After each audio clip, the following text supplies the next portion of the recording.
el govern que surti, el proper Congrés dels Diputats, situï com a prioritat de treball el que fa referència a l'ocupació de qualitat, a la creació d'ocupació, però d'ocupació de qualitat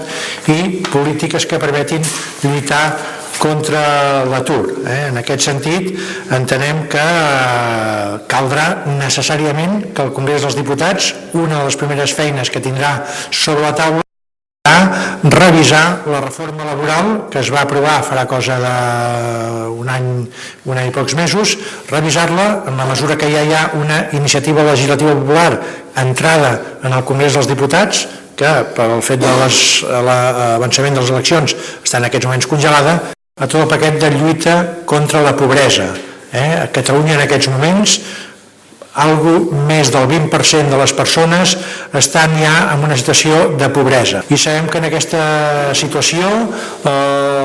la pervivència o el perllongament en el temps d'atur per part de les persones aturades fa que es vagin exhaurint els ajuts, els subsidis, i vagin quedant en una zona de desprotecció social. Si a més s'acompanya les polítiques restrictives que estan fent els governs en temes de protecció social, com vam veure aquest estiu, en el cas de Catalunya amb la renda mínima d'inserció, obliga a que es facin polítiques clares que evitin que la situació de crisi econòmica, la situació d'atur, es converteixin en situació de pobresa, d'exclusió social per a col·lectius importants de la població. Abordar el canvi de model productiu. No serem competitius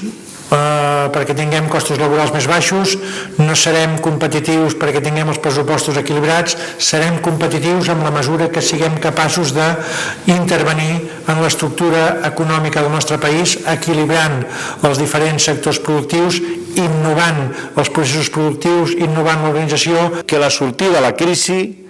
no es farà a partir de la degradació de les condicions de treball, de la precarietat laboral,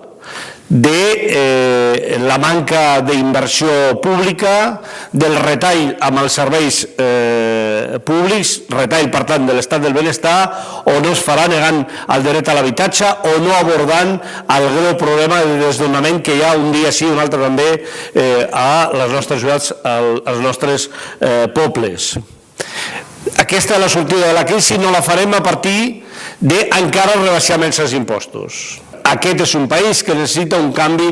fiscal en profunditat que faci del nostre sistema fiscal un sistema més eficient,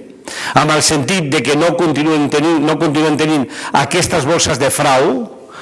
ni aquestes bosses de frau legal, per entendre'ns, que conviuen, que tothom sap que existeixen, i alhora també hem d'exigir un repartiment just dels costos d'aquesta situació de crisi. La lluita contra la pobresa vol dir en aquests moments polítiques de suport a les persones que han perdut l'ocupació. I per tant, tots aquests vaivens, uns dits amb més claritat, altres dits amb menys claritat, de què? Doncs els aturats no treballen perquè no volen o perquè tenen un atur alt, són mentides que no hi ha dret que es facin en una situació d'atur com la que tenim, d'una banda, i d'una altra banda, si hi ha una posició política en relació amb aquest tema que no sigui la de continuar donant encara més suport del que es dona a les persones que han perdut l'ocupació,